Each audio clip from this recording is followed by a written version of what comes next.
Viral at laman ng social media platforms ngayon at mga entertainment news sites ang wedding ni Kim Chiu at Paula Avellino sa ibang bansa. Trending at pinag-uusapan ngayon ng marami, lalo na ng mga Kim Pao fans ang kahakang nagpakasal na sina Kim at Paolo kung saan ang kanilang naging witness ay si Miss Garlic Garcia. Inilabas na ang wedding episode ng pinagbibidaang Philippine adaptation ni Kim Chiu at Paula Avellino na What's Wrong with Secretary Kim.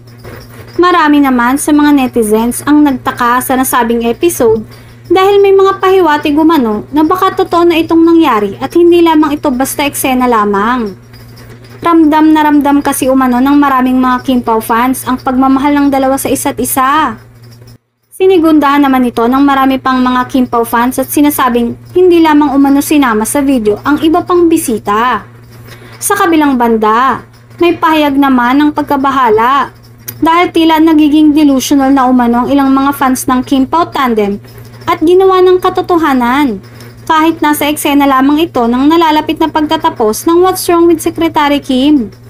Ipinunto pa ng ilang mga netizens na kaya ramdam na ramdam ang eksena dahil parehong magagaling na artista ang dalawa.